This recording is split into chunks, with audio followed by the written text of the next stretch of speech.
Dear friends, welcome to the session of English reading. In this session, we are going to learn a lesson of class 10th, and the name of that lesson is Footprint Without print, Feet. Footprint Without Feet. ये lesson footprint without fit नाम की book के अंदर से ही है और lesson number 5 है। तो आइए स्टार्ट करते हैं आज का हमारा टॉपिक फुटप्रिंट्स विदाउट फिट। तो आप कंटिन्यू मेरे साथ बने रहिएगा क्योंकि आपको अगर कोई भी टॉपिक अच्छे से समझना है तो उसको कंटिन्यू देखना पड़ता है और उसके अंदर कॉन्सेंट्रेट करना पड़ता है। तो आइए देखते हैं आज का lesson. Can a man become invisible? क्या कोई व्यक्ति गायब हो सकता है? क्या कोई इंसान, कोई आदमी गायब हो सकता है? This is the story of a scientist. यह एक साइंटिस्ट की कहानी है who discovers how to make himself invisible. तो वह ये डिस्कवरी करता है कि किसी को भी कैसे गायब किया जा सकता है। डज ही यूज और मिस यूज हिज डिस्कवरी? क्या वह अपनी डिस्कवरी का सही यूज करता है या मिस यूज करता है?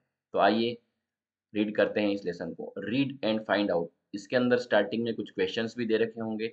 उस क्वेश्चंस के आंसर हमको आने वाली जो भी हम लाइन पढ़ते हैं उसमें मिलता है। तो how did invisible man first become visible?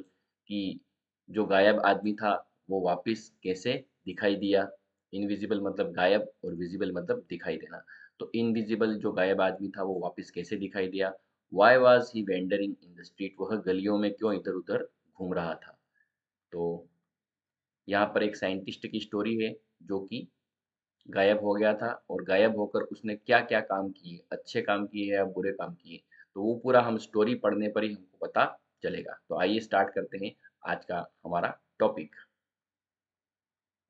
आप अगर इस चीज़ को पूरा समझना चाहते हो तो वीडियो के साथ कंटिन्यू बने रहें और लास्ट तक पूरा इसको देखें तो ही आपको पूरा समझ में आएगा।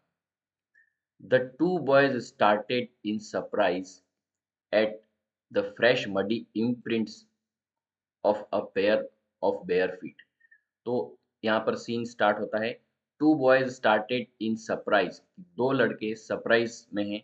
उनको बहुत ही आश्चर्य हो रहा है कि उनको फ्रेश मडी इम्प्रिंट्स दिख रहे हैं, मतलब किसी के पैरों के निशान, जो कि कीचड़ वाले पैर हैं उसके निशान दिख रहे हैं। A pair of bare feet. लेकिन जो भी निशान उसको दिख रहे हैं उन लड़कों को, वो निशान बेयर फीट है। बेयर फीट मतलब नंगे पैरों के निशान है, खुले पैरों के निशान है। और वो निशान उन लड़कों को दिख रहे हैं और पैरों के निशान देख कर के ये लड़के सरप्राइज हो रहे हैं। What was बेयरफुटेड man doing on the step of a house? किसी घर की स्टेप्स अर्थात सीढ़ियों पर वो बेयरफुटेड मतलब बिना कुछ पैरों में पहने हुए ऐसा व्यक्ति क्या कर रहा था? In the middle of London, London जैसे शहर के बीचों बीच में किसी घर की सीढ़ियों पर किसी के पैरों के निशान जो हैं, तो वो व्यक्ति वहाँ पर क्या कर रहा है? And where was the man? और सबसे इम्पोर्टेंट आदमी है कि जिस व्यक्ति के पैरों के निशान इन दो लड़कों को दिख रहे थे, वो आदमी कहाँ था? तो बात ये है कि किसी के पैरों के निशान छप रहे हैं, प्रिंट हो रहे हैं ज़मीन पर, लेकिन वो व्यक्ति जिसके निशान छप रहे हैं या प्रिंट हो रहे हैं, वो व्यक्ति नहीं दिख रहा है। जिस व्यक्ति के पैरों के निशान इन 2 लड़कों को दिख रहे थे लंदन के अंदर, लंदन के एक घर की सीढ़ियाँ हैं, वहाँ पर इन लड़कों ने जिस व्यक्ति के पैरों के निशान देखे, वो आदमी खुद नहीं दिख रहा है। मतलब कितनी वंडर की बात है, कितनी आश्चर्य की बात है कि एक आदमी नहीं दिख रहा है, लेकिन उसके पैरों के निशान सब जगह छप रहे हैं। तो इसका मतलब ये हुआ कि वो आदमी जो है या वो व्यक्ति जो है, वो पर्सन जो है वो क्या है? इनविज़िबल है, वो गायब है व्यक्ति। लेकिन फिर भी जो चल रहा है, फिर रहा है या किसी कीचड़ वगैरह से उसके पैर लगे हुए, उसके पैर पे कीचड़ वगैरह लगा हुआ है, मड लगा हुआ है, तो वो ज़रूर ज़मीन पे इम्प्रिंट हो रहा है, छप रहा है। एज़ दे गेज्ड, उन लड़कों ने बहुत ही ध्यान से देखा। A remarkable sight met their eyes, तो एक बहुत ही रिमार्केबल, बहुत ही ध्यान रखने, याद रखने योग्य चीज़ उनको दिखी। अ fresh footmark appeared from nowhere, एक बिल्कुल साफ-सुथरा, लेटेस्ट फ्रेश का मतलब यहाँ पे क्या, लेटेस्ट, उनकी आंखों के सामने ही एक फुट मार्क, पैरों का निशान उनकी आंखों के सामने ही बना, फ्रॉम नोवेयर। लेकिन किससे बना वो पता नहीं चला। तो इस लाइन का मतलब ये है कि लड़के जो हैं उन्होंने एक खास चीज देखी, खास चीज ये देखी कि पैरों का निशान जो है वो उनके सामने ही अपीयर हुआ, लेकिन वो किसके पैरों के निशान थे ये उनको पता नहीं चला। फर्दर फुटप्रिंट्स फॉलोड, और भी आगे पैरों के निशान बनते ही जा रहे थे, वन आफ्टर अनदर, एक के बाद एक पैरों के निशान लगातार बनते जा रहे थे, descending the steps and progressing down in the street.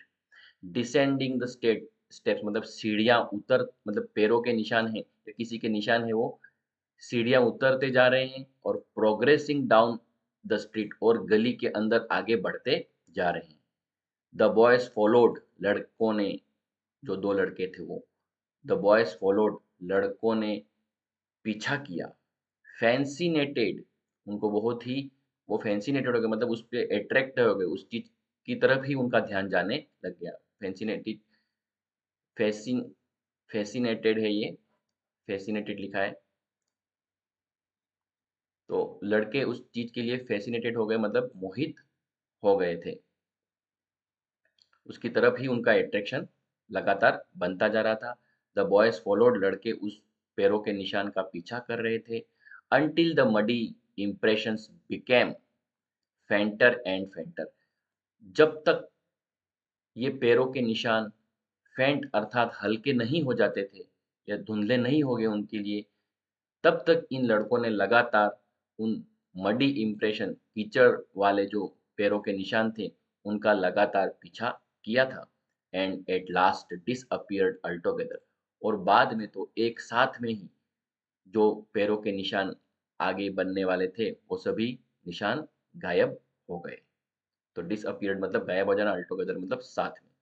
तो ये लड़के उस व्यक्ति के पैरों के निशान का लगातार पीछा कर रहे थे, उसको फॉलो कर रहे थे, लेकिन धीरे धीरे वह पैरों के निशान फेंटर हो गए, मतलब हल्के हो गए। हल्के होने के बाद में वह पैरों के निशान धीरे धीरे बिल्कुल डिसअपियर होने लग गए। ये सोचने की बात है कि हम कभी चल रहे हैं, पैरों के ऊपर कीचड़ लग गया है तो कुछ हद तक ही वो निशान रहेंगे, उसके बाद तो वो निशान क्या होने लग जाएंगे, धीरे धीरे आगे हम बढ़ते जाएंगे तो वो फेंटर हो जाएंगे, मतलब हल्के हो जाएंगे और फिर बिल्कुल आगे होंगे ही नहीं।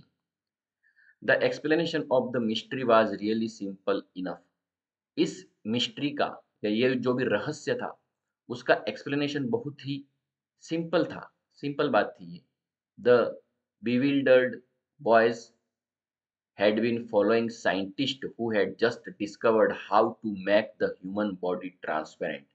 तो जो भी कंफ्यूज्ड लड़के थे, जो भी घबराए हुए लड़के थे, वो उस व्यक्ति या उस साइंटिस्ट का पीछा कर रहे थे जिसने जस्ट डिस्कवर, उसी समय एक डिस्कवरी की थी।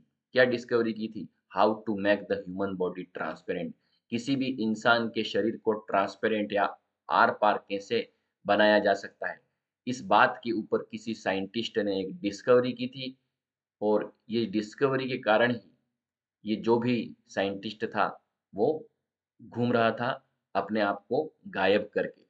तो जो भी मिस्ट्री थी कि कौन व्यक्ति के पैरों के निशान छप रहे थे, तो ये मिस्ट्री बहुत ही सिंपल बात थी। इसमें एक साइंटिस्ट था और वो साइंटिस्ट डिस्कवर ने एक डिस्कवरी की थी कि किसी भी इंसान के शरीर को ट्रांसपेरेंट कैसे बनाया जा सकता है, और उस डिस्कवरी के कारण से ही ये सब चीज़ हो रही थी। अब आगे पता चलता है कि कौन पर्सन है वो। ग्रिफिन द साइंटिस्ट, उस साइंटिस्ट का नाम ग्रिफिन है, had carried out experiment after experiment to prove that the human body could become invisible. तो Griffin had carried out experiment, Griffin ने बहुत सारे एक्सपेरिमेंट किए थे, ग्रिफिन ने एक्सपेरिमेंट किए थे टू प्रूव, क्या प्रूव करने के लिए, कि human body could become invisible, कि इंसान का शरीर भी गायब किया जा सकता है।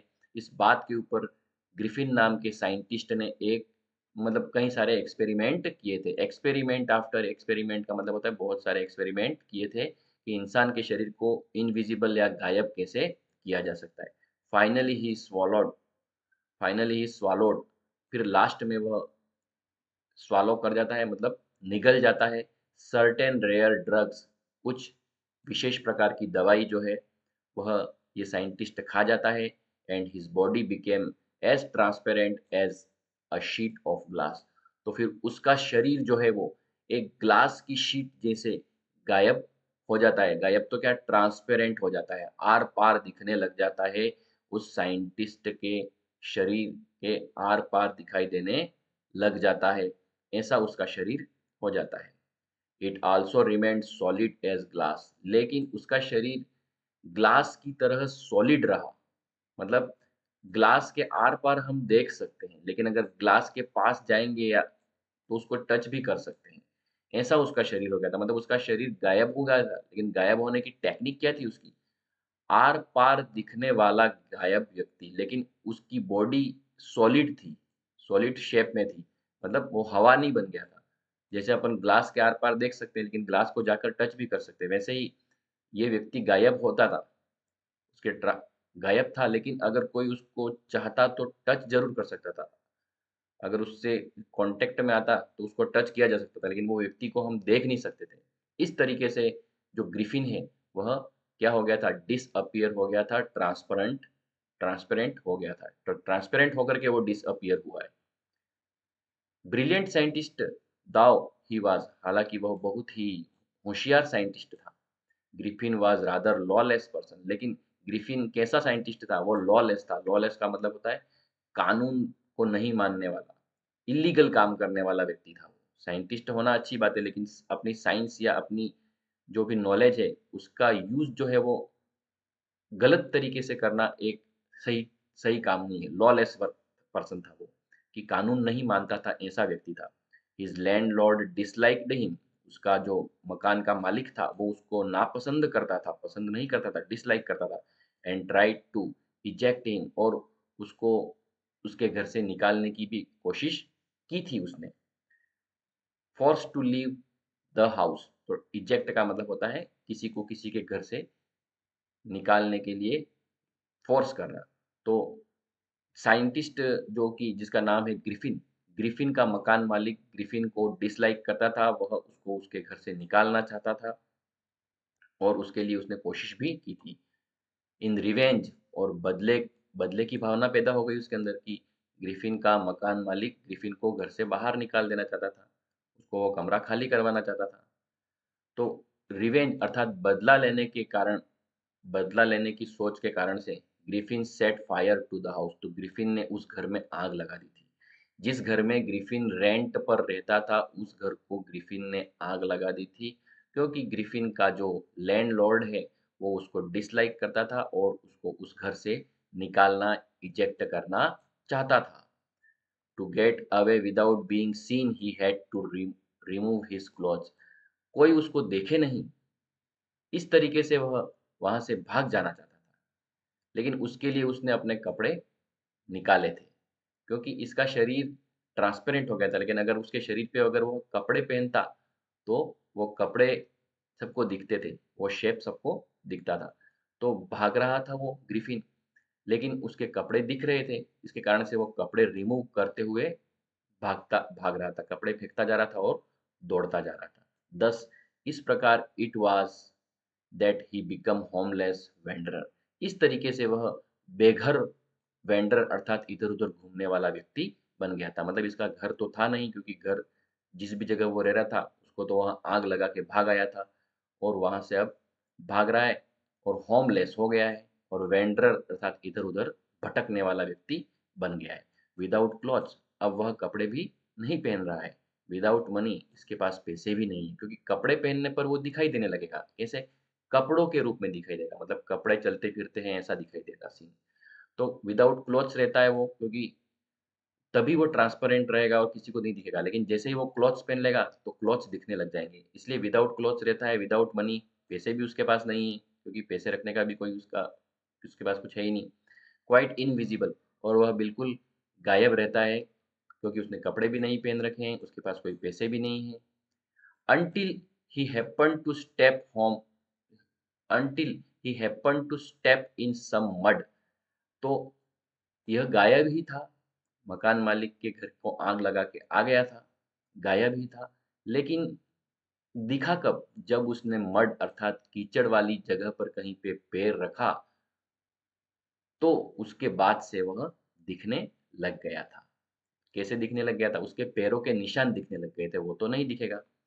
तो जब तक उसने मड के अंदर पैर नहीं डाला तब तक वह गायब ही था, लेकिन जैसे ही उसने कीचड़ या मड में पैर रख दिया, उसके बाद उसके जो पैरों के निशान थे वह दिखने लग रहे थे।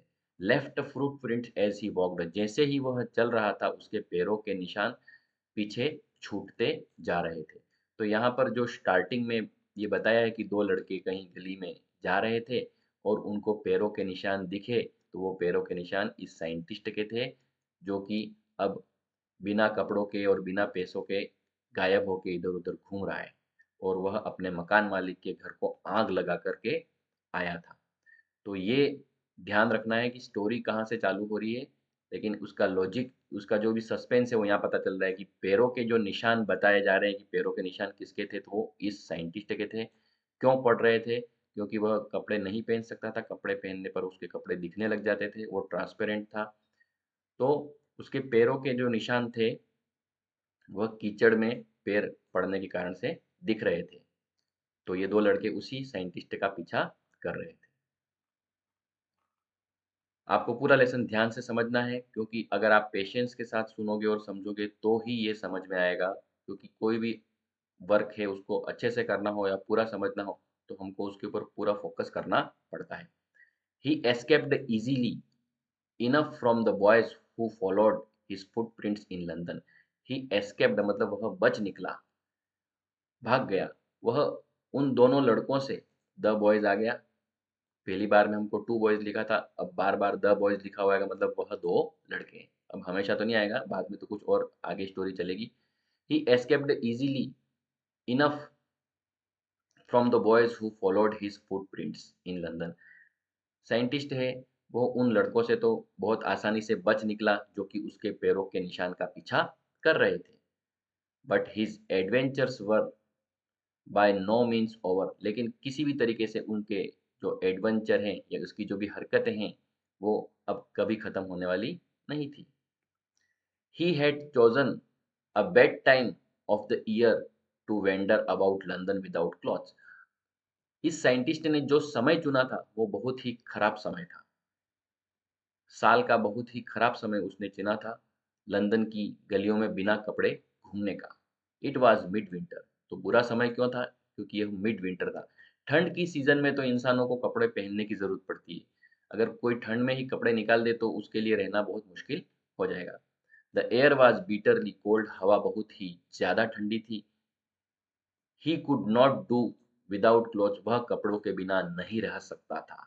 पास्ट में, पास्ट की बात चल रही है, ये पूरी स्टोरी है।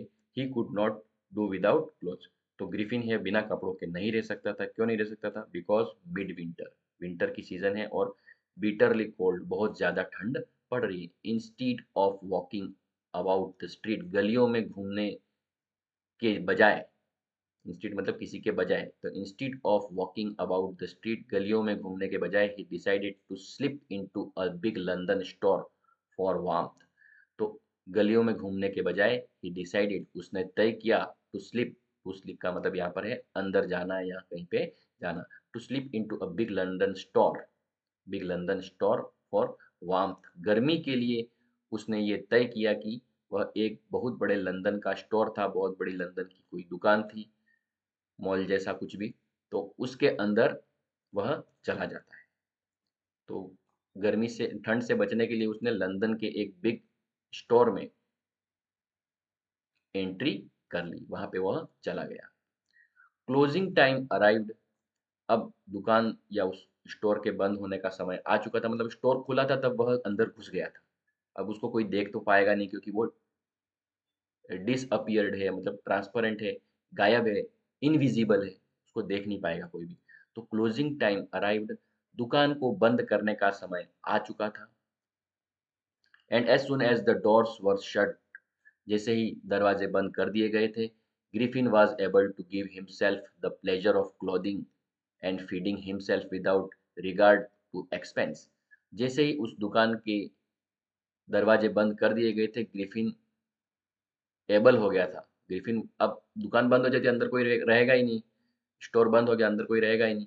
तो Griffin was able to give himself the pleasure of clothing, तो ग्रिफिन ने कपड़े पहनने का आनंद लिया, फीडिंग हिमसेल्फ और खाना खाने का भी आनंद लिया, रिगार्ड टू एक्सपेंस, बिना किसी खर्चे के। बिना खर्चे के अब ग्रिफिन ने कपड़े पहने और खाना भी खाया, क्योंकि वह लंदन के उस स्टोर में छुप गया था, अकेला था। He broke open boxes and rappers and fitted himself out with warm clothes, उसने जो भी वहाँ पे बॉक्स वगैरह थे उनको खोल दिए थे, और उस कहीं पे भी कहीं रैपर लगा रखे होंगे वो भी सब खोल दिए थे, और उसके बाद में अपने आप के ऊपर जो भी कपड़े फिट होते हैं, ऐसे कपड़े उसने गर्मी के लिए पहने, अपने शरीर को गर्म करने के लिए, क्योंकि वो ठंड से बहुत परेशान हो रहा था। तो ठंड से बचने के लिए उसने अच्छे कपड़े वहाँ से ढूंढ के पहने। सुन विथ शूज, फिर उसने जूते पहने, एंड ओवरकोट, ओवरकोट भी पहना, एंड वाइड ब्रिम्ड हेड, और एक इस तरीके की टोपी, जो इसको ब्रिम्ड हेड कह सकते हैं, तो एक वाइड ब्रिम्ड, एक चौड़ी सी ब्रिम्ड हेड भी पहनी। ये टोपी दे रखी है, ब्रिम्ड हेड इसको बोलते हैं, जो आपको पिक्चर में दे रखा है। He became fully dressed and visible person, अब वह पूरी तरह से ड्रेस पहने हुए था और एक विजिबल पर्सन था, उसको देखा जा सकता था, लेकिन उसका जैसे फेस वगैरह तो नहीं दिखेगा, लेकिन उसको एक शेप में देखा जा सकता था, ऐसा बन गया था। In the kitchen of restaurant he found cold meat and coffee, अब उस बहुत बड़ा स्टोर था, बिग स्टोर, तो उसके किचन में जाता है तो वहाँ पर ही फाउंड कोल्ड मीट, उसे वहाँ पे कोल्ड मीट मिलता है और कॉफ़ी भी मिलती है। He followed up the meal with sweets, उसके बाद वह मील अर्थात वह खाना खाता है, और खाने के बाद में स्वीट एंड वाइन भी खाता है, वाइन भी पीता है, स्वीट भी खाता है, मतलब खाने के बाद उसने अपना मील अर्थात अपना भोजन ले लिया, खा लिया जो भी मीट और कॉफ़ी, उसके बाद वह स्वीट्स खाता है और वाइन भी पीता है। कहाँ से लेता है? ग्रोसरी स्टोर से, उसी के अंदर सब कुछ बना हुआ था। Finally he settled down to sleep on a pile of quilts, फिर अंत में ही सेटल्ड डाउन, वो क्या करता है? सोने के लिए चला जाता है। कहाँ पर? On a pile of quilts, एक रजाई का ढेर बना हुआ था, रजाई मतलब ब्लैंकेट्स वगैरह, तो ठंड में ब्लैंकेट की ज़रूरत पड़ती है, तो पाइल ऑफ क्विल्ट्स, रजाइयों के ढेर के ऊपर वह जाकर के सो गया लास्ट में, क्योंकि खाना पीना हो गया, शाम हो ही गई थी, रात हो ही गई थी, तो वह फिर उसके ऊपर सो गया। If only Griffin had managed to wake up in good time, all might have been well, अब क्या हुआ? वह सो गया, सो जाने के बाद सोया ही रह गया वो। Only Griffin had managed to wake up, अब ग्रिफिन को क्या करना चाहिए था? उसको सही समय पर उठ जाना चाहिए था। He had managed he had managed to wake up, उसको सही समय पर उठ जाना चाहिए था, जबकि वह सही समय पर नहीं उठ पाया, क्योंकि दुकान तो सुबह खुल जाएगी तो सब उसको किसी न किसी फॉर्म में देख लेंगे, तो उसको सही समय पर उठ जाना चाहिए था, लेकिन वह ऐसा नहीं कर पाया है। As it was, he did not wake up until the assistant were already arriving the next morning, तो वह नहीं उठ पाया था। he did not wake up, वह नहीं उठा था, did not प्लस वर्ब की फर्स्ट फॉर्म, उसका एक्शन नहीं हुआ, तो he did not wake up, वह नहीं उठा। कब तक नहीं उठा? जब तक उस दुकान के असिस्टेंट अर्थात नौकर नहीं आए, तब तक वह उठा ही नहीं, मतलब नौकर आ गए फिर भी आप सोए हुए हो तो आप तो पकड़े ही जाओगे, तो जब तक नौकर नहीं आए तब तक वह सोया रहा। तो उसका मतलब ये हुआ कि नौकरों ने उसको देख लिया। किस रूप में देख लिया? ये कपड़े पहने हुए फॉर्म में, हालांकि उसका फेस और हाथ और ये सब पिक्चर में नहीं दिख रहे हैं, लेकिन एक स्ट्रक्चर दिख गया उनको। व्हेन ही सा अ कपल ऑफ देम, जब ग्रिफिन ने देखा कि कुछ असिस्टेंट, असिस्टेंट मतलब ये काम करने वाले इसके दुकान के सर्वेंट, अप्रोचिंग, उसके पास आ रहे हैं, ही पैनिक्ड, तो उसको दुख तकलीफ हुई, एंड बिगेन टू रन, और फिर क्या हुआ? वह दौड़ने लगा। दे नेचुरली गेव चेस, तो नेचुरल बात है, नौकर भी उसका पीछा करने लगे। चेस करना मतलब पीछा करना। इन the and he was able to escape only by quickly taking off his newly found clothes। तो लास्ट में फिर वही बात होने वाली है, वह ग्रिफिन जो है वह भाग रहा है, लेकिन वह धीरे क्विकली जल्दी जल्दी अपने जो कपड़े हैं, जो अभी अभी ही उसने पहने थे, उसके लिए नए थे, उस कपड़े को निकालते हुए वह फेंकता जा रहा है और गायब होता जा रहा है। तो वह बचा कैसे, जो भी असिस्टेंट से कैसे बचा, दुकान के नौकरों से वो किस तरीके से बचा, अपने दौड़ता गया और कपड़े फेंकता गया, ताकि गायब होता गया। गायब होने पर उसको कोई पकड़ नहीं सकता था। तो इस तरीके से वह कपड़े फेंक करके इनविजिबल हो गया। लेकिन प्रॉब्लम यही थी, ये सीज़न ठंड की थी, इसलिए उसको कहीं न कहीं शेल्टर की ज़रूरत पड़ेगी। So once more he found himself invisible but naked in the chill January air।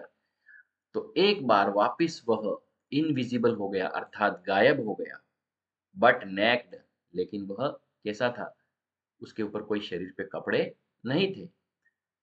अब कौन सी सीजन में या कौन से महीने में, in the chill January air, तो जनवरी महीने की जो ठंडी हवा चलती थी, उस ठंडी हवा के अंदर वह बिल्कुल बिना कपड़ों के घूम रहा था।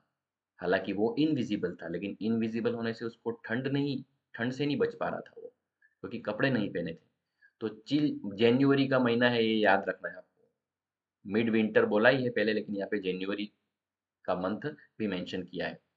This time he decided to try the stock of theatrical company in the hope of finding not only clothes but also something that would hide the empty space above his shoulders। कितनी बड़ी line है, 1/2 ढाई लाइनें होगी, तब जाके पूरा sentence खत्म हो रहा है।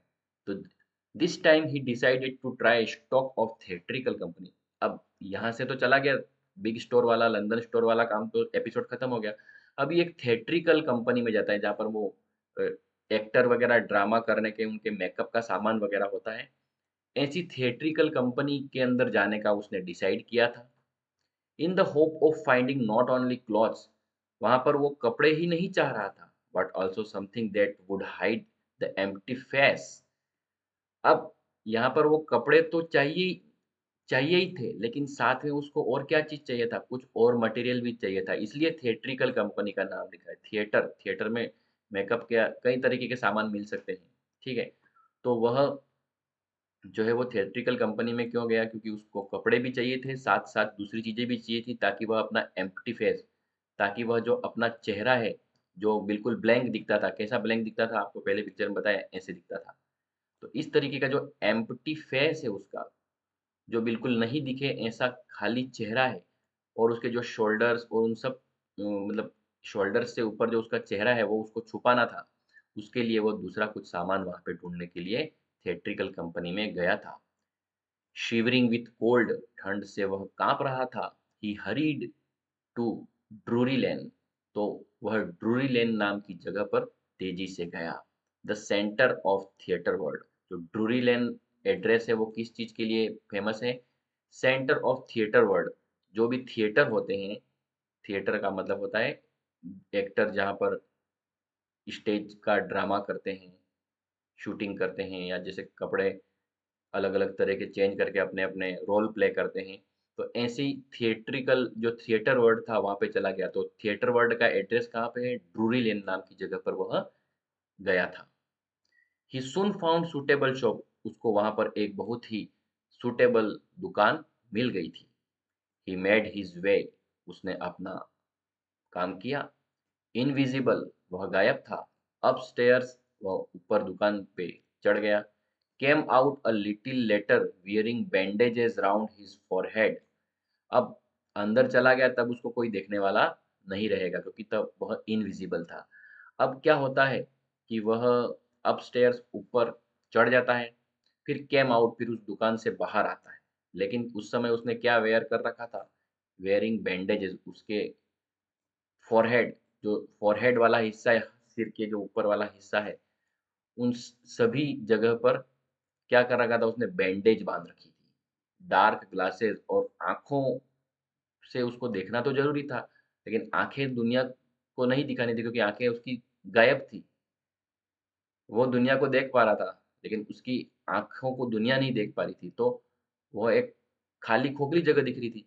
तो डार्क अपनी आँखों को ढकने के लिए उसने डार्क ग्लासेस पहन लिए, नाक को नाक का जगह खाली नहीं दिखे उसके लिए उसने फ़ाल्स नोज़, नकली नाक लगा ली उसके ऊपर, and bushy side whiskers.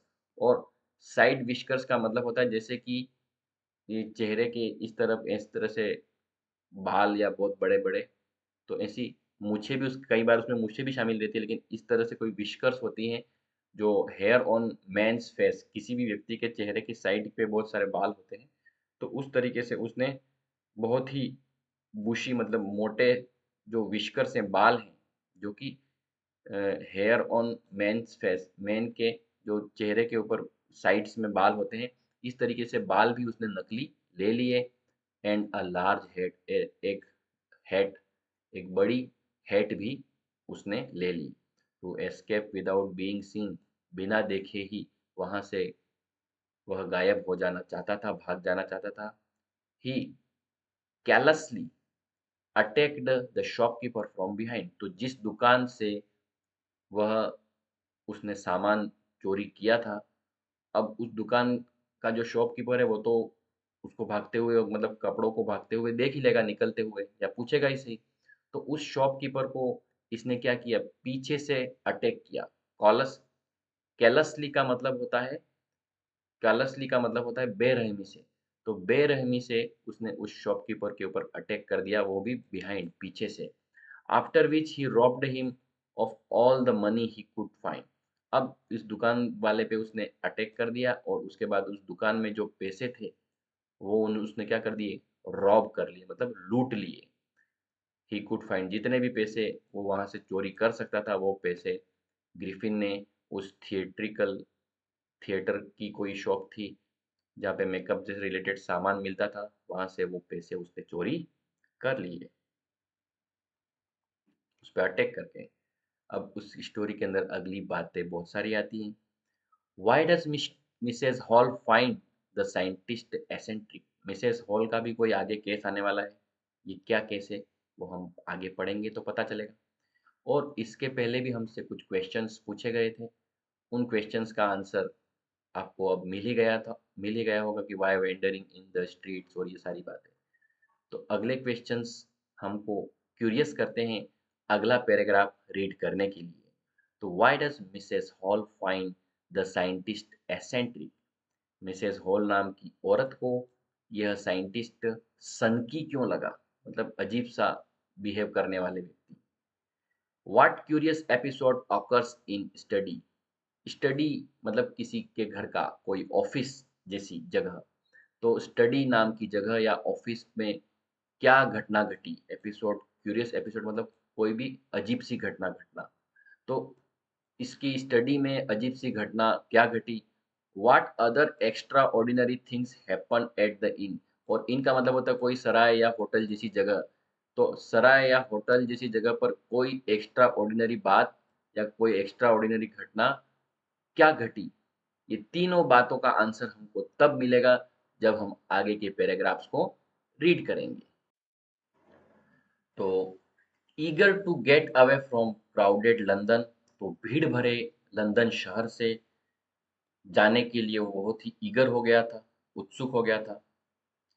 He took a train to the village of Iping, तो आइपिंग नाम के किसी आइपिंग के किसी गांव में जाने के लिए उसने ट्रेन पकड़ ली थी। वेयर ही बुकड 2 रूम्स, जहां पर उसने 2 कमरे बुक करे थे, इन अ लोकल इन। लोकल इन का मतलब होता है कोई सराय या होटल, होटल जैसी कोई जगह जिसको सराय कहते हैं, इन का मतलब सराय सिंपल सी होटल होगी। तो वो विलेज ऑफ इपिंग नाम की जगह पर जाता है। इपिंग का कोई भी गांव है, वहां पर जाने के लिए उसने बुक करा ली ट्रेन, और वहां पर 2 रूम भी बुक करा लिए, मतलब वहां से ट्रेन में बैठ के चला गया और 2 रूम वहां पे बुक करा लिए, एक इन के अंदर, एक सराय या एक होटल जैसी जगह में। The arrival of stranger at the inn in winter was in any case an unusual event. अब यहाँ पर इन के अंदर विंटर की सीजन में कोई भी जाता नहीं था, तो विंटर की सीजन के अंदर इन में कोई स्ट्रेंजर आदमी पहुंचता है, ये उन लोगों के लिए बहुत ही अनयूजुअल इवेंट था। मतलब जिस इन में, जिस होटल में वह ठहर रहा है, वहां पर जो होटल वाले हैं वो भी वंडर करते हैं कि इस विंटर की सीजन में यहाँ पर कौन आदमी आया है। A stranger of such uncommon appearance set all tongues wagging. इस तरीके का दिखने वाला अनकॉमन अपीयरेंस वाला व्यक्ति देख करके सभी लोग क्या करने लग जाते हैं, टंग्स वैगिंग होने लग जाती है। टंग्स वैगिंग्स का मतलब होता है टॉकिंग अलॉट, लोग उसके बारे में बातें करने लग जाते हैं कि एक तो विंटर की सीजन में ये आया है और इस तरीके का दिख रहा है, जिसने पूरी पैकिंग कर रखी है बॉडी और चेहरे पर ये कर रखा है, नाक वो सब। तो ऐसा देख करके टंग्स वैगिंग होने लगती है, मतलब टॉकिंग अलॉट, उसके बारे में बहुत सारी बातें होती हैं। Mrs hall, the landlord's wife, अब जमीन या जिस घर के अंदर ये जा रहा है, जिस इन में ये ठहर रहा है, उसकी मालकिन का नाम है मिसेज हॉल। तो Mrs Hall the landlord's wife, landlord की वाइफ का नाम मिसेज हॉल है, made every effort to be friendly, तो इस व्यक्ति के साथ में फ्रेंडली होने की हर कोशिश मिसेज हॉल ने करी थी। क्यों करेंगे, क्योंकि उसका कस्टमर है। But Griffin had no desire to talk, लेकिन ग्रिफिन में किसी से बात करने की इच्छा ही नहीं थी। एंड टोल्ड हर, ग्रिफिन ने उस औरत को कह दिया, my reason for coming to Iping और Iping is desire for solitude, मेरा इस जगह पर, आइपिंग नाम की जगह पर आने का एक ही रीजन है, मैं चाहता हूँ सॉलिट्यूड। सॉलिट्यूड का मतलब होता है अकेलापन, लॉनलीनेस। मैं एकांत चाहता हूँ, शांति चाहता हूँ, इसलिए मैं इस टाइपिंग नाम की जगह पर आया हूँ, इसलिए मुझे कोई डिस्टर्ब नहीं करे। I do not wish to be disturb, मैं नहीं चाहता हूँ कि कोई मुझे डिस्टर्ब करे इन माई वर्क, कि मेरे काम में मुझे कोई डिस्टर्ब नहीं करे। ये स्टेटमेंट किसने बोला है, ग्रिफिन ने बोला है। किससे बोला है, मिसेस हॉल से बोला है। कभी इस लाइन को देकर भी क्वेश्चन पूछा जा सकता है एग्जाम में। बिसाइड्स, इसके साथ साथ an accident has affected my face, कि मेरा जो चेहरा है किसी एक्सीडेंट के कारण से उसके ऊपर बहुत ही अफेक्ट हुआ है, इसके कारण से मेरा चेहरा मैंने इस तरीके से, मतलब कुछ ना कुछ बहाना तो बनाना ही पड़ेगा। तो एक्सीडेंट से मेरा चेहरा खराब हो गया है, उसके ऊपर इफेक्ट पड़ा है, इसलिए मैंने ये सब बांध रखा है, ऐसा कह देता है ताकि उसके सामने वाले इंसान के माइंड में वो चीज़ क्लियर हो जाए कि इसने पट्टी क्यों बांध रखी है ऊपर से। तो ये स्टेटमेंट दे दिया किसने, ग्रिफिन ने। Satisfied that her guest was an eccentric scientist, अब ये मिसेस हॉल सेटिस्फाई हो गई। किसी भी होटल में कोई ठहरने आता है तो अक्सर उसके बारे में पूरी जानकारी जुटाते हैं लोग, फिर ही उसको वहाँ पे रहने देते हैं। तो satisfied that her guest was an eccentric scientist, तो उसको सेटिस्फेक्शन हो गया कि हाँ भैया मेरा गेस्ट जो है वो एक सनकी सा साइंटिस्ट है। And in view of the fact that he had paid her in advance, और दूसरी बात ये भी थी कि उसने एडवांस में उसको पैसे दे दिए, बस। होटल वाले को क्या मतलब है, उसको पैसे मिल गए और उसको थोड़ी जानकारी जो चाहिए थी वो मिल गई, तो बात खत्म। Mrs Hall was prepared to excuse his strange habits and irritable temper, तो मिसेस हॉल को जो ये पैसे मिल गए एडवांस, तो उसके कारण से उसका जो इरिटेबल टेम्पर था, मतलब उसका चिड़चिड़ापन वाला स्वभाव था, या जो अजीब सी आदतें थी उसकी, उन सबको उसने एक्सेप्ट कर लिया कि चलो कैसा भी हो कस्टमर है अपना, है ना। तो ऐसा करके उसको उसने एक्सेप्ट कर लिया कि कुछ भी करके यहाँ पे रहो, हमको तो पैसे मिल रहे हैं। But the stolen money did not last long, लेकिन चुराया हुआ पैसा लंबे समय तक नहीं टिका। लास्ट का मतलब टिकना। तो but the stolen money did not last long, लेकिन चुराया हुआ पैसा लंबे समय तक नहीं टिका। And presently Griffin had to admit that he had no more ready cash, और ग्रिफिन को ये एक्सेप्ट करना पड़ा था कि उसके पास रेडी कैश नहीं है। मतलब पहले तो उसने करा था, लेकिन बाद के लिए उसने ये कहा कि मेरे पास इतना कैश अभी नहीं है। ही प्रिटेंडेड, लेकिन उसने दिखावा किया। हाउ एवर, कि there that he was expecting a cheque to arrive at any moment, हालांकि उसने फिर दिखावा किया। प्रिटेंड मतलब दिखावा। तो उसने बोला कि मेरे पास रेडी कैश नहीं है, लेकिन मेरे पास कोई न कोई एक चेक आने वाला है, कि उसके पास कोई एक चेक आने वाला है, पैसा आने वाला है चेक के ज़रिए और वो किसी भी समय आ सकता है चेक। ऐसा उसने एक प्रिटेंड कर दिया, दिखावा कर दिया कि नहीं मेरे पास अभी कैश नहीं है, मतलब पहले तो दे दिए उसने, बाद के लिए उसके पास पैसे नहीं है यूँ बोला। लेकिन क्या बोल दिया उसने कि मेरे पास पैसे कहीं से भी किसी चेक के ज़रिए ज़रूर आने वाले हैं और वो चेक कभी भी आ सकता है। ऐसा करके उसने अपनी बात शुरू कर ली और सेटल हो गया वहाँ पर। Shortly afterwards the curious episode awkward. Awkward का मतलब कोई भी घटना घटना, इंसिडेंट होना कोई भी। कुछ समय बाद ही वहाँ पर एक क्यूरियस एपिसोड हुआ, एक अजीब सी घटना घटी। Very early in the morning, a clergyman and his wife were awakened by the noises in the study. Study का मतलब होता है home office for paper work. किसी के घर में कोई ऑफिस जैसी जगह है जिसमें कुछ कागजी काम करते हैं बैठे बैठे, उसको बोलते हैं स्टडी। तो क्लर्जी बोलते हैं किसी भी चर्च वगैरह में काम करने वाले जो पादरी होते हैं, चर्च के पुरोहित या पुजारी की तरह लोग होते हैं, उनके लिए क्लर्जी वर्ड आता है। तो चर्च का पुरोहित होता है, चर्च का पूजा वगैरह का काम कोई भी करता है, उसके लिए क्लर्जी मैन आता है। तो very early in the morning, सुबह में बहुत जल्दी में, clergy man and his wife, clergy man और उसकी पत्नी उठ गए थे। किस चीज़ से उठ गए? बाय द नॉइजेस, कुछ आवाज़ सुन कर के क्लर्जीमैन और उसकी वाइफ उठ गए थे। और वो आवाज़ कहाँ से आ रही थी? स्टडी में से आ रही थी। स्टडी का मतलब होता है होम ऑफिस, घर के अंदर कोई ऑफिस। तो उसके घर में ऑफिस था काम करने का और उसमें से आवाज़ आ रही थी जिसके कारण से ये उसके पति पत्नी दोनों उठ जाते हैं। क्रीपिंग डाउन स्टेयर, फिर वो धीरे धीरे डाउन चुपके से जाते हैं तो नीचे की तरफ उतरते हैं।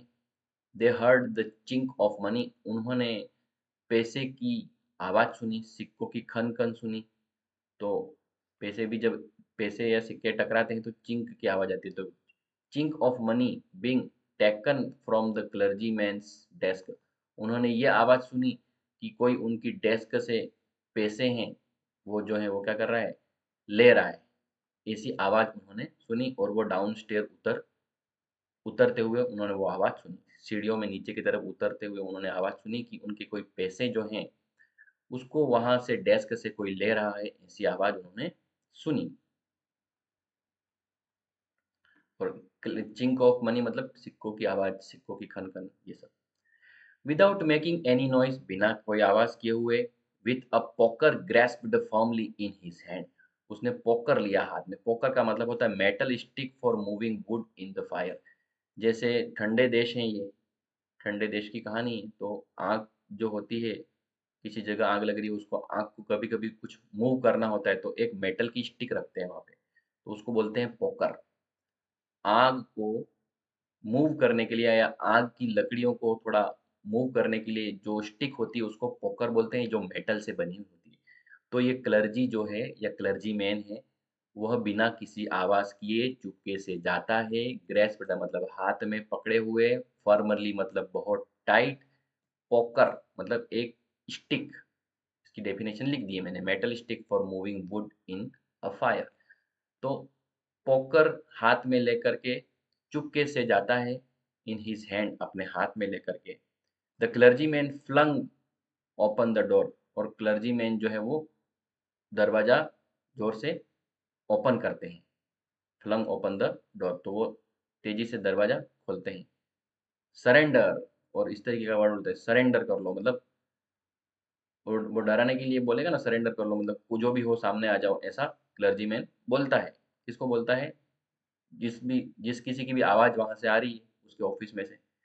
देन हिज अमेजमेंट, लेकिन उसको बहुत ही अमेजमेंट होता है, बहुत ही आश्चर्य होता है। He realize that the room appear to be empty, लेकिन कमरा तो बिल्कुल खाली दिख रहा था, जबकि कमरे में से आवाज़ आ रही थी और ऐसा भी लग रहा था कि कोई इंसान है वहाँ पे। लेकिन उस कमरे को उन्होंने खोल के देखा तो उनको बहुत ही अमेजमेंट हुआ, आश्चर्य हुआ कि वहाँ पे कोई नहीं दिख रहा था, कमरा एम्प्टी था।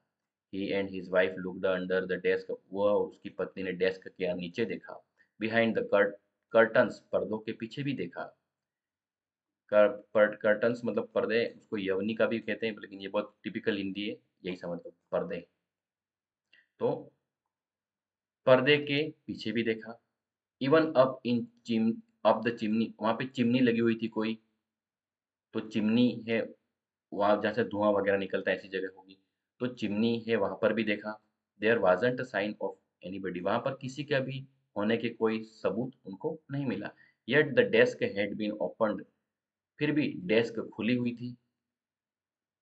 And housekeeping money was missing, और घर के जो पैसे थे, हाउसकीपिंग मनी मतलब जो घर चलाने के लिए जो पैसे होते हैं उसको बोलते हैं हाउसकीपिंग मनी।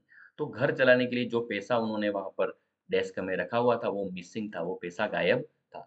जो पैसा क्लर्जीमैन ने अपने स्टडी के अंदर जो डेस्क थी वहां पे रखा था वो पैसा मिसिंग हो गया था, वो पैसा गायब हो गया था। पैसा किस काम के लिए था भैया?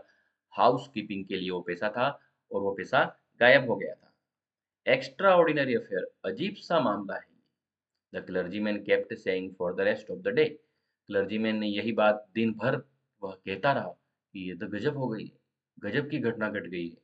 ऐसा खुद सरप्राइज हो रहा था, वंडर कर रहा था कि गजब है, आवाज आई लेकिन कोई दिखा नहीं और पैसे भी गायब हो गए। ऐसा पूरा दिन वह बोलता रहा। But it was not as extraordinary as the behaviour of Mrs Hall's furniture a little later that morning.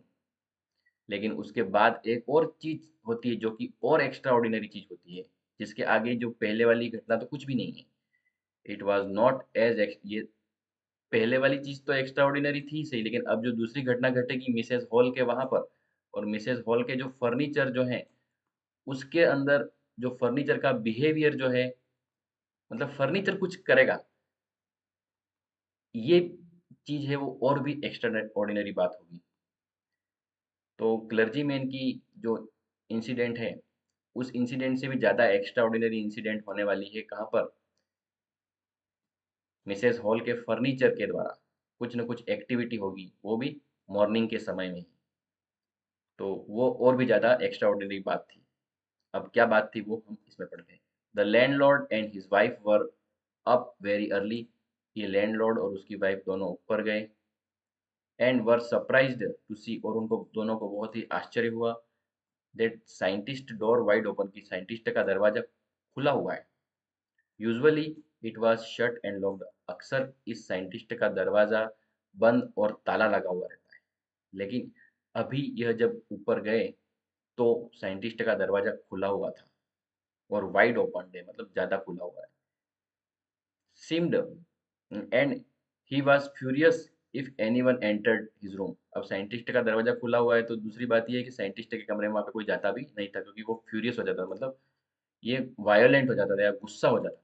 Violent का मतलब कभी गुस्सा हो जाना या अटैक कर दे, ऐसी कंडीशन होती थी।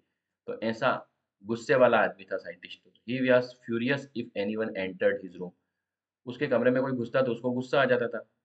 ऐसा वह कमरा था, लेकिन वो कमरा उसने हमेशा बंद कर रखता था, लेकिन अभी खुला हुआ था सुबह में। द अपॉर्चुनिटी, अपॉर्चुनिटी मतलब अवसर, the opportunity seemed too good to be missed. अब जो साइंटिस्ट, जो भी मिस्टर और मिसेस हॉल को ऐसा लगा कि ये तो बहुत अच्छा मौका है, ये मिस नहीं होना चाहिए, कि इसके अंदर हम कमरे में देख सकते हैं कि क्या स्थिति है। तो ये अपॉर्चुनिटी अपॉर्चुनिटी या मौका किसके लिए था? मिस्टर और मिसेस हॉल के लिए, कि वो उस कमरे को देख लें। दे पिप्ड अराउंड, पिप्ड मतलब ताकना झांकना, किसी को ताकना, उसको पिप बोलते हैं। दे पिप्ड अराउंड द डोर, उन्होंने दरवाजे के वहां से उधर झांका। सॉ नोबडी, उनको कोई भी नहीं दिखा। डिसाइडेड टू इन्वेस्टिगेट, और फिर उन्होंने इन्वेस्टिगेट अर्थात कुछ और हम उसके बारे में जानकारी निकाल लें, क्योंकि ये आदमी सबके लिए वंडर वंडर वाली बात थी कि कौन सा आदमी है, क्या आदमी है, उसके बारे में कुछ क्यूरियस थे ये लोग। तो डिसाइडेड टू इन्वेस्टिगेट, तो कुछ इन्वेस्टिगेट करने का उन्होंने डिसाइड कर लिया। The bed clothes were cold, bed के ऊपर जो कपड़े पड़े थे, पलंग के ऊपर जो कपड़े पड़े थे वो कोल्ड थे, मतलब बेड के ऊपर जो कपड़ा बिछा हुआ है जो भी है वो ठंडा था। अगर कोई इंसान किसी कपड़े के ऊपर बैठा हो या उठा हो या सोकर उठा हो तो वो कपड़ा गर्म रहता है। तो बेड क्लॉथ्स कोल्ड थे, इसका मतलब वहां पर लंबे समय से कोई था नहीं कमरे में, ऐसा ये जज कर रहे हैं। Showing that the scientist must have been up for some time, कि बेड क्लॉथ्स जो थे वो कोल्ड थे, इसका ये मतलब था कि साइंटिस्ट कुछ देर के लिए कहीं न कहीं उस कपड़े से दूर था, कपड़े या बिस्तर पे बैठा हुआ नहीं था काफ़ी समय से, ऐसा उनको लग रहा था। एंड द स्ट्रेंजर स्टिल, और वही स्ट्रेंजर जिसके बारे में हम बात कर रहे हैं साइंटिस्ट के बारे में, stranger still the clothes and bandages that he always war were lying about the room. और जो जो व्यक्ति हमेशा बैंडेज और क्लॉथ्स पहन के रखता था, वो बैंडेज और क्लॉथ अब कहाँ पे पड़ी हुई थी? कमरे के अंदर इधर-उधर पड़ी हुई थी। तो वो कपड़े पूरे वहाँ पे ही रख के गया था, क्योंकि चोरी करने के लिए जाना पड़ेगा तो पूरा कपड़े तो पहनने नहीं पड़ेंगे, तो दिख जाएगा वो। तो कपड़े इधर-उधर कमरे में बिखरे पड़े थे। All of sudden Mrs Hall heard a sniff close to her year.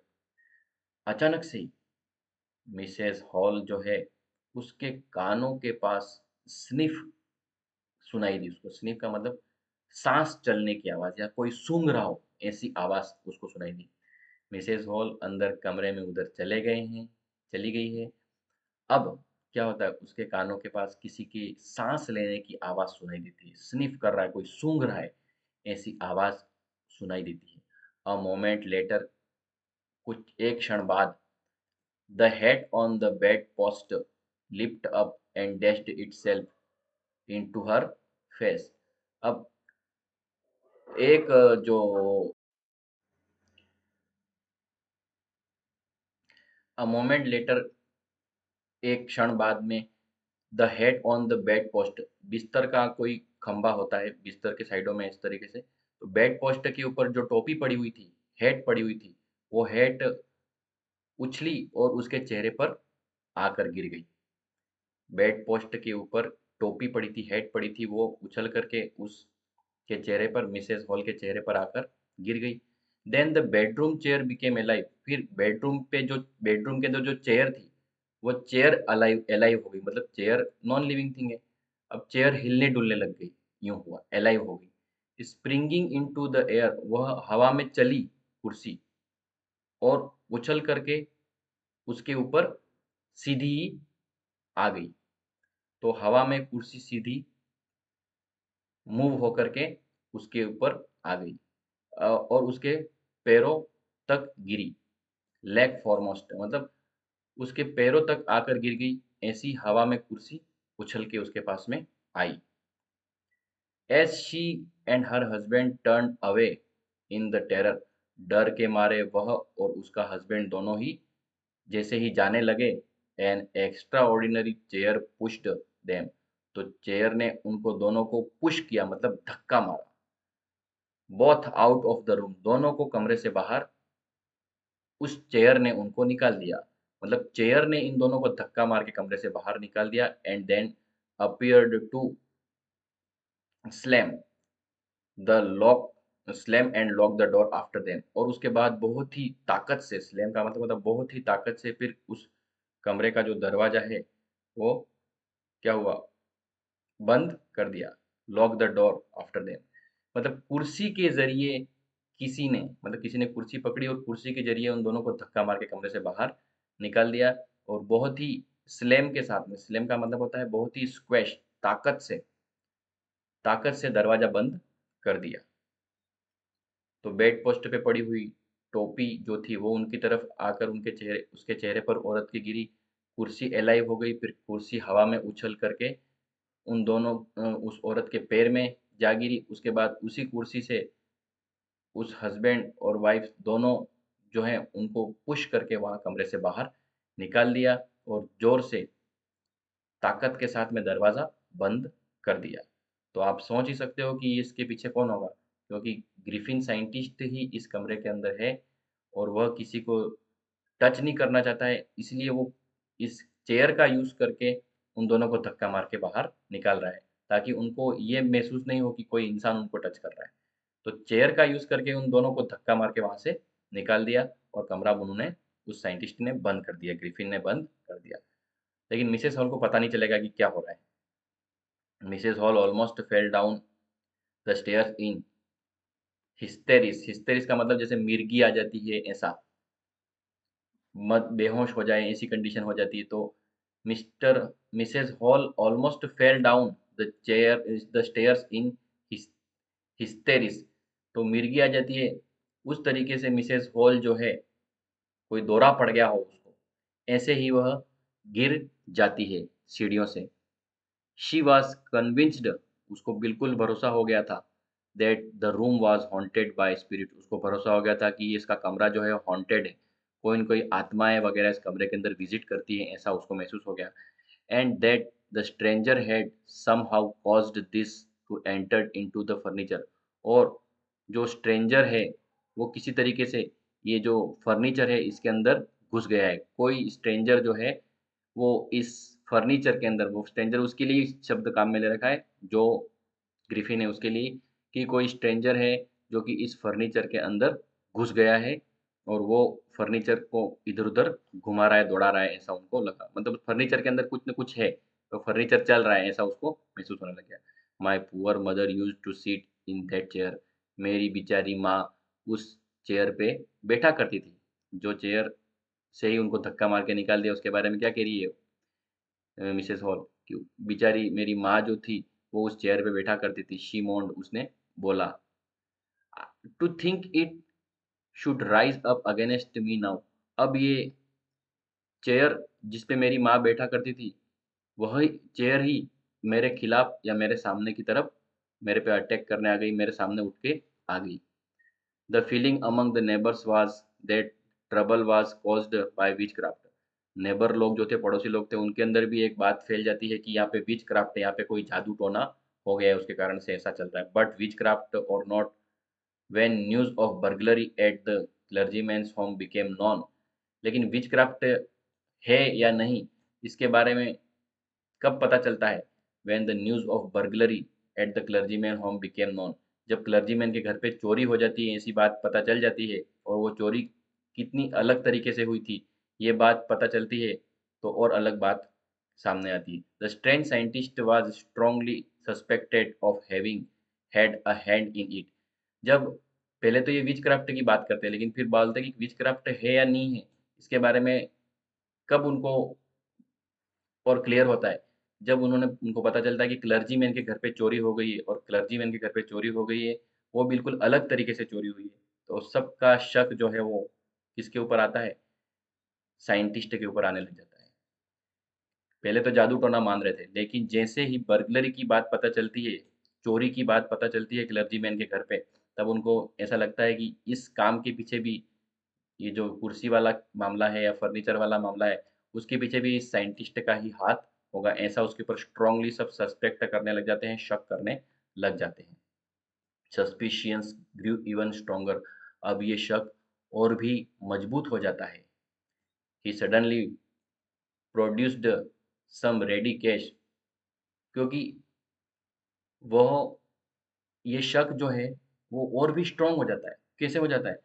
क्योंकि जो साइंटिस्ट कुछ कैश देता है उस समय, दाव he had admitted not long before that he had no money, कुछ देर पहले तो साइंटिस्ट ने ऐसा बोला था कि उसके पास पैसा नहीं है, लेकिन अब वो साइंटिस्ट अचानक पैसे देने लग जाता है। तो अब उस साइंटिस्ट के ऊपर शक ज़्यादा स्ट्रॉन्ग हो जाता है, क्योंकि जो व्यक्ति थोड़ी देर पहले कह रहा था कि पैसे नहीं है, फिर अचानक से वो पैसे देने लग जाए, और फिर किसी के घर पे चोरी भी हो गई है पैसों की, तो पूरा मामला है वो कनेक्ट हो जाता है, लोगों को लग जाता है इनको, जो भी चोरी हुई है, वो पैसे ही यहाँ पर लाकर मुझे दिए जा रहे हैं। तो साइंटिस्ट के ऊपर जो भी सस्पेक्ट है और शक है, वो अब और ज़्यादा बढ़ जाता है।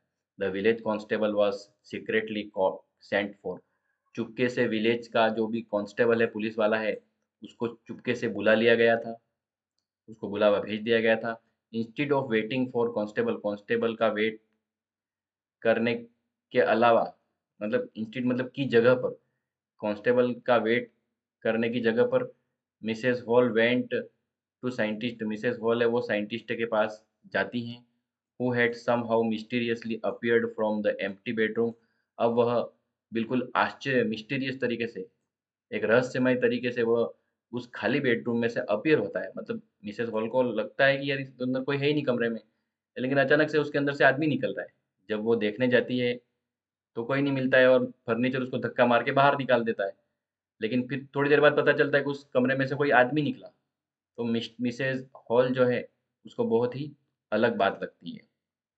I want to know what you have been doing in chair upstairs, अब शी डिमांडेड, वह फिर पूछती है, आई वांट टू नो, मैं जानना चाहती हूँ कि तुम मेरी चेयर में क्या कर रहे थे ऊपर। मैं जानना चाहती हूँ कि तुम मेरी चेयर में ऊपर क्या कर रहे थे। And I want to know how it is you came out of the empty room and how you entered the locked room. और फिर मिसेस हॉल क्या बोलती है उससे कि तुम इस खाली कमरे में से कैसे बाहर निकले, और ये कमरा तो लॉक करा हुआ था या बंद था, तो लॉक करे हुए कमरे में तुम घुसे कैसे, और खाली कमरे में से तुम बाहर कैसे आए। मतलब कुल मिलाकर ये बात मिसेस हॉल के माइंड में है कि कमरे में कुर्सी ने धक्का मार के मुझे बंद कर दिया, बाहर निकल दिया और कमरा ऑटोमेटिक बंद हो गया। जब ये कमरा बंद था और मैं गई थी उस समय उस कमरे में कोई था नहीं, तो उस कमरे में कोई था नहीं, तो इस कमरे में से ये आदमी अचानक कैसे प्रकट हुआ। तो I want to know what you have been doing in my chair, कि मेरी चेयर में तुम, मेरी जो चेयर है ऊपर उस पे तुम क्या कर रहे थे, पहली बात। और फिर दूसरा यूँ बोला कि तुम इस कमरे खाली कमरे में से कैसे निकले, और ये कमरा तो लॉक करा हुआ था, उस लॉक करे हुए कमरे के अंदर तुमने एंट्री कैसे की। ऐसी ऐसी बातें मिसेस हॉल जो है वो उस साइंटिस्ट से पूछने लग गई, क्योंकि साइंटिस्ट इनके सामने आया था। तो उसने ये पूछा। तो कभी ये डायलॉग लिख के बोल दे कि ये किसने बोला है, तो आपको पता रहना चाहिए कि ये डायलॉग है वो मिसेस हॉल ने बोला है। अब इसका और लास्ट वाला सीन आ रहा है भाई। The scientist was always quick tempered, scientist को हमेशा क्विक टेम्पर्ड मतलब वायलेंट हो जाता था, मतलब क्विक टेम्पर्ड मतलब उसको जल्दी से कोई भी चीज में गुस्सा आ जाता था। नाउ ही बिकेम फ्यूरियस, अब वह फ्यूरियस हो गया, मतलब अब उसको गुस्सा आने लग गया, और वो वायोलेंट मतलब हिंसा करने लग गया, कुछ अटैक करे, हमला करे, ऐसा करने लग गया। यू डोंट अंडरस्टैंड हु और व्हाट आई एम, तुम जानती नहीं हो मैं कौन हूँ और क्या हूँ। ही शाउटेड, वह जोर से चिल्लाया। Very well I show you, ठीक है मैं तुमको बताता हूँ मैं कौन हूँ, ये साइंटिस्ट बोलता है।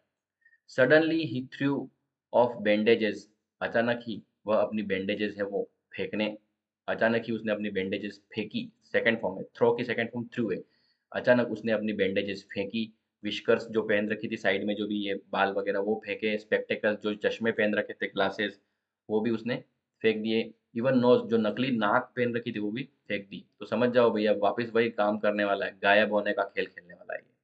It took him only a minute to do this, ये सब काम करने में उसको लगभग 1 मिनट ही लगा। The horrified people in the bar found themselves staring at a headless man. Horrified people, डरे हुए लोग जो भी बार में थे, उन्होंने देखा कि वो ऐसे आदमी को देख रहे हैं जिसका सर नहीं। स्टेरिंग का मतलब होता है ताकना। तो बार के जो लोग थे वो लोग एक ऐसे आदमी को देख रहे थे जिसका सिर नहीं है। और बिना सिर का आदमी कौन है, वही ग्रिफिन। तो ग्रिफिन धीरे धीरे अपने चेहरे की जितनी भी चीजें थी वो निकाल के दौड़ रहा था, भाग रहा था। उसके कारण से लोगों को ऐसा लग रहा था कि बिना सिर का आदमी भाग रहा है, ऐसा उनको दिखा। Mister Jafar's, mister Jaffers the constable, अब वहाँ पे कांस्टेबल को बुलाया था, पहले ही बता दिया आपने, कांस्टेबल को बुलाया था। कांस्टेबल का नाम क्या है भैया, constable, the name of constable is mister Jaffers. तो mister Jaffers the constable now arrived, अब मिस्टर जाफर नाम का कांस्टेबल आ जाता है, आ गया था वहाँ पे। was quite surprised to find that, उसको बहुत ही सरप्राइज हुआ that he had to arrest a man without head, उसको बहुत आश्चर्य हुआ कि मुझे एक ऐसे आदमी को अरेस्ट करना पड़ेगा जिसका सिर नहीं है। बिना सिर के आदमी को मुझे अरेस्ट करना पड़ेगा, ऐसा उसको देखकर बहुत ही आश्चर्य हुआ। But Jaffers was not easily prevented from doing his duty, लेकिन जाफर है वो अपनी ड्यूटी को करने से कभी भी पीछे नहीं हटता था। उसको उसकी ड्यूटी करनी ही थी, वो अपनी ड्यूटी से कभी पीछे पैर नहीं, मतलब ड्यूटी करता ही था और ड्यूटी करने से कभी भी बचता नहीं था। If a magistrate warrant ordered a person arrest, अगर एक मैजिस्ट्रेट ने, अगर एक मैजिस्ट्रेट ने आदेश दिया है या वारंट निकाला है किसी आदमी को अरेस्ट करना है, then that person had to be arrested, तो फिर उस आदमी को अरेस्ट किया जाना ही चाहिए, विथ और विदाउट हेड, सिर हो या नहीं हो। तो यहाँ पर जेफर्स कहता है, मतलब उसकी बात अपन को इनडायरेक्टली बताई जा रही है कि जेफर ऐसा कहता है कि मैजिस्ट्रेट ने अगर आदेश दिया है या वारंट निकाला है किसी आदमी के नाम का, तो उस आदमी को अरेस्ट करना ही है, किसी भी हालत में उसको अरेस्ट किया ही जाना चाहिए, चाहे उस आदमी का सिर हो या नहीं हो, उस आदमी को अरेस्ट करना ही पड़ेगा। तो मैजिस्ट्रेट के ऑर्डर को फॉलो करने के लिए, ऑर्डर को कंप्लीट करने के लिए ये जाफर जो है वो इसको अरेस्ट करने के लिए अपना पूरी कोशिश लगाता है, उसको ग्रिफिन को पकड़ने के लिए पूरी कोशिश करता है। There followed a remarkable scene as policeman tried to get hold of a man. अब यहाँ पर एक बहुत ही रिमार्केबल सीन है, बहुत ही आश्चर्य, मतलब रिमार्क नोट करने लायक सीन है कि पुलिसमैन किस तरीके से प्रयास करता है एक ऐसे आदमी को पकड़ने के लिए जो कि इनविजिबल है। Who was becoming more and more invisible. वो आदमी धीरे-धीरे अपने कपड़े निकालता जा रहा था, इसलिए वो धीरे-धीरे वो इनविजिबल होता जा रहा था और उस इनविजिबल आदमी को ये पुलिस वाला पकड़ रहा है, उस वो दृश्य देखने में बहुत ही अलग लगता था, बहुत ही अलग-सा दृश्य लग रहा था। As he through of one garment after another, क्योंकि वो आदमी धीरे-धीरे इनविजिबल होता जा रहा था और क्योंकि वो गारमेंट मतलब अपने कपड़े हैं, एक के बाद एक कपड़े निकाल-निकाल के वह फेंकता जा रहा था और उसके कारण से वह आदमी गायब होता जा रहा था और ये सीन बहुत ही रिमार्केबल सीन था। Finally a shirt flu into the air. अंत में एक शर्ट है वो हवा में फेंका गया।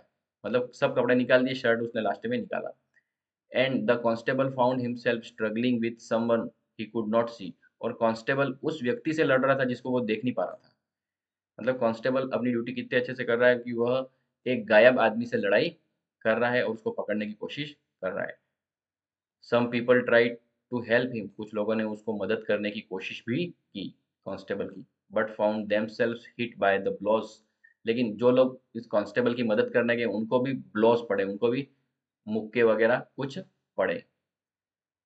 Seemed to come from nowhere. और जो लोग उसकी मदद करने गए उनको भी कहाँ से मार पड़ रही है, कहाँ से ब्लोज आ रहे हैं, उसको कहाँ से झटके लग रहे हैं, कहाँ से मुक्के लग रहे हैं, उन लोगों को भी पता नहीं चल रहा था। जो कि जाफर की मदद करने गए थे उन लोगों को भी मार पड़ी। किसके हाथ से?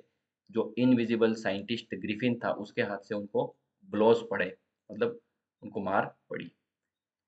इन the end Jaffer was knocked unconscious. अंत में तो जाफर जो पुलिस वाला है, कांस्टेबल है, वो भी अनकॉन्शियस हो, हो जाता है, हो गया था। He made at last attempt to hold on the unseen scientist. उसी ने आखिरी कोशिश की। मतलब लोग तो डर डर के चले गए, लेकिन उस कांस्टेबल ने ही आखिरी कोशिश की उस अनसीन साइंटिस्ट को पकड़ने के लिए। लेकिन अटेम्प्ट किया, मतलब कोशिश की, वो पकड़ नहीं पाया। अनसीन साइंटिस्ट को जो पकड़ने के लिए लास्ट तक कोशिश की थी, जो वो जाफर ने की थी और उसको भी वो अनकॉन्शियस कर देता है। जाफर को भी ये साइंटिस्ट है वो अनकॉन्शियस कर देता है, क्योंकि वो जो साइंटिस्ट है या ग्रिफिन है वो किसी को दिखाई नहीं देता है और जो नहीं दिखाई दे रहा है वो तो कुछ भी कर सकता है किसी के साथ में। तो जाफर को उसने साइंटिस्ट ने अनकॉन्शियस कर दिया था और लास्ट तक जाफर ही उस साइंटिस्ट को पकड़ने के लिए अटेम्प्ट अर्थात कोशिश करता रहा था। There were there was nervous excited cries hold him. वहां पर सब जगह नर्वस और एक्साइटेड होकर के आवाजें आ रही थी, होल्ड हिम, पकड़ो, पकड़ो उसे, ऐसी आवाजें सब तरफ से आ रही थी। But this was easier said than done. लेकिन ये करने से कहना ज़्यादा सरल है, करने से कहना ज़्यादा सरल था कि उसको पकड़ो, ऐसा कहना सरल था, बट करना बहुत डिफ़िकल्ट था कि उस इनविजिबल आदमी को पकड़ो, ऐसा सब बोल रहे थे, लेकिन उसको पकड़ने कोई नहीं जा रहा था, क्योंकि जो भी जाएगा उसको उसी तरीके से मार पड़ेगी जिस तरीके से मार दूसरे लोगों को पड़ी है और जो जाफर नाम के कांस्टेबल को भी जो मार पड़ी है वैसी मार हर किसी को पड़ेगी अगर कोई उस इनविजिबल आदमी को होल्ड करने या पकड़ने के लिए जाएगा। But this was easier said than done. ये बहुत इंपॉर्टेंट लाइन है। करने से कहना ज़्यादा सरल था, करने से कहना ज़्यादा सरल था। ये किस कॉन्टेक्स्ट में कहा गया है? जो साइंटिस्ट है जो कि इनविजिबल है उसको पकड़ने से रिलेटेड जो बात है उसके बारे में ये पूरी स्टेटमेंट है। तो साइंटिस्टों को पकड़ना बहुत डिफिकल्ट है, बस पकड़ो पकड़ो, होल्ड हिम ऐसा कहना बहुत इजी है, but it is difficult to catch him. उसको पकड़ना बहुत कठिन है। मतलब it was difficult to catch the scientist. साइंटिस्टों को पकड़ना बहुत डिफिकल्ट था। It was easy to speak hold him. उसको पकड़ो पकड़ो ऐसा कहना बहुत इजी था, बट उसको कैच कर लेना it was very difficult. Griffin had shaken himself free. Griffin ने अपने आप को आज़ाद या फ्री कर लिया था। And no one knew where to lay hands on him. और कोई नहीं जानता था कि उसके ऊपर हाथ कहाँ से डाले या उसको किस जगह से पकड़े, ऐसा किसी को भी पता नहीं चल रहा था। तो इसी के साथ हमारा ये लेसन फिनिश होता है कि ग्रिफिन को कोई भी नहीं पकड़ पाया क्योंकि वो इनविजिबल हो गया था।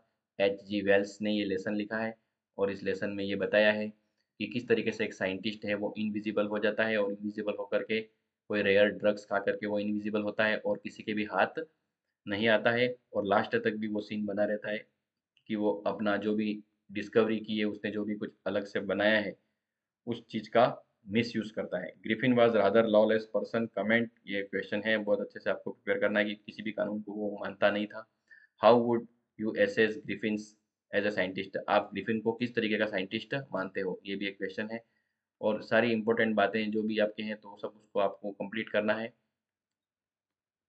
Would you like to become invisible, क्या आप इनविजिबल होना चाहते हो? What advantages and disadvantages do you foresee, आपको गायब होने में क्या फ़ायदे या क्या नुकसान दिखते हैं? तो ये अलग क्वेश्चन है, ये जो भी क्वेश्चन है सारे आपको आपके जैसे भी क्लासेस में कराते हैं उस हिसाब से प्रिपेयर करने हैं। और ये फ्रेंड्स हमने जो लेसन था वो कंप्लीट कर लिया है। और इसके साथ ही आप अगर आपको लगता है कि इसको प्रिपेयर करने के पढ़ने के बाद में आपको और भी ज़रूरत पड़ती है तो बार बार इस वीडियो को देखें, अगेन एंड अगेन इसको वॉच करें, ऑटोमेटिक आपको जो भी कमी होगी वो ज़रूर पूरी होगी। और उसके क्वेश्चन आंसर्स भी प्रिपेयर करके अच्छे से याद करें, अंदर के भी जो क्वेश्चन आंसर है ये भी प्रिपेयर करने हैं आपको। और हमने अब इसका जैसे मैं लास्ट में एक समरी बोल देता हूँ, दो लड़के थे, उन्होंने एक आदमी के पैरों के निशान देखे थे। उसके बाद क्या होता है कि वो आदमी के बारे में ये पता चलता है कि वो पर्सन जो है वो तो मिस्टर ग्रिफिन है, जो कि एक ऐसा साइंटिस्ट है जिसने कोई भी रेयर ड्रग्स, कोई किसी तरह की ऐसी दवाई खाई है जिससे कि वो गायब हो गया है। गायब होकर के वह अपना जो लैंड लॉर्ड है उसका घर को जला करके भाग जाता है। उसके बाद लंदन का जो एक स्टोर होता है उसके अंदर वार्मथ और फूड के लिए वहाँ पे एंट्री करता है वो। उसके बाद है वह वहाँ से भी उसका जो भी उस शॉपकीपर, मतलब वहाँ पे मॉर्निंग होती है तो फिर वहाँ से भी वो भाग जाता है क्योंकि जो भी असिस्टेंट होते हैं वो उसको पकड़ने के लिए दौड़ते हैं, तो जैसे ही वो दौड़ता है कपड़े निकल के भागता है। सब जनवरी का मंथ चल रहा है ये। और उसके बाद में क्या होता है कि फिर वो दूसरे थिएट्रिकल एरिया के अंदर जाता है। थिएट्रिकल एरिया का मतलब होता है जो थिएट्रिकल कंपनी होती है वहाँ पे मेकअप वगैरह का चीज़ें मिलती हैं, तो वहाँ पर बैंडेज और फॉरहेड और इस डार्क ग्लासेस सब वहाँ से लेकर चला जाता है। फिर ईपिंग नाम की जगह पे जाता है, वहाँ पर मिसेस हॉल होती है, उसकी इन होती है, उसकी वहाँ पे एक होटल टाइप होता है, उसके अंदर जाके ठहरता है। मिसेस हॉल के घर पे ठहरने के बाद में फिर वो क्लर्जीमैन के वहाँ पे जाके बर्गलरी करता है, चोरी करता है। फिर वहाँ से आकर मिसेस हॉल के घर पे जो उसका फर्नीचर होता है उससे उनको नुकसान पहुँचाता है। और उसके बाद फिर सभी लोगों को पता चल जाता है कि ये जो कोई साइंटिस्ट है और ये ही इनविजिबल होके कुछ ऐसा कुछ गलत एक्ट कर रहा है। और उसके बाद जेफर जाफर नाम का जो पुलिस होता है, कांस्टेबल होता है, उसको बुलाया जाता है। ये सीन आपको दिख भी रहा है किस तरीके से ये होता था। जेफर का भी एक सीन दे रखा है, ये दूसरे लोग भी उससे डर डर के भाग रहे हैं। जेफर है वो उसको बहुत ही कोशिश करता है पकड़ने की, लेकिन फाइनली इसके अंदर ये सीन दे रखा है कि जेफर के हाथ भी वो नहीं आता और जेफर भी लास्ट में अनकॉन्शियस हो जाता है। तो फ्रेंड्स ये था हमारा आज का टॉपिक, एच जी वेल्स का लिखा हुआ जो लेसन है, बहुत ही इंटरेस्टिंग स्टोरी है। आपको इसके आंसर या कुछ भी प्रिपेयर करते हो, समरी वगैरह लिखते हो तो सब्जेक्ट के साथ में सेकंड फॉर्म का यूज़ करके आप इसको लिख सकते हो। सब्जेक्ट प्लस सेकंड फॉर्म, जैसे यहाँ पर सेकंड फॉर्म दे रखी है ये, जगह जगह पे आपको एग्जाम्पल मिल जाएंगे। बिकेम ये भी सेकंड फॉर्म है, हर जगह सेकंड फॉर्म ज़्यादातर मिलेगी ताकि आप इजी तरीके से समरी बना पाओ। जहाँ पे ज़रूरत पड़ती है वहाँ पे दूसरा भी टेंस का है, टोटल पास्ट में ये, पर दूसरा भी टेंस जैसे कि पास्ट परफेक्ट, यहाँ पे परफेक्ट का यूज़ हो रखा है। पर ज़्यादा एग्जाम्पल आपको पास्ट सिंपल के मिल जाएंगे। सब्जेक्ट प्लस सेकंड फॉर्म करके आप बहुत सारा आंसर राइट कर सकते हो, ऐसी कोशिश कीजिए। प्लस क्वेश्चन आंसर जो भी आपको करवाते हैं उसको भी अच्छे से प्रिपेयर करो और याद करो और अच्छे से एग्ज़ाम्स में राइट करके आ सकते हो। उसके बारे में लेसन की पूरी जानकारी आपको मैंने इस जो पूरा ये वीडियो है उस सेशन में दे दी है, फुटप्रिंट विदाउट फीट, बिना पैरों के निशान। तो फ्रेंड्स अभी के लिए इतना इनफ है। अगले वीडियो में अलग से टॉपिक के साथ में, नए टॉपिक के साथ में आपसे कम्युनिकेट होंगे। Till then take care, good bye.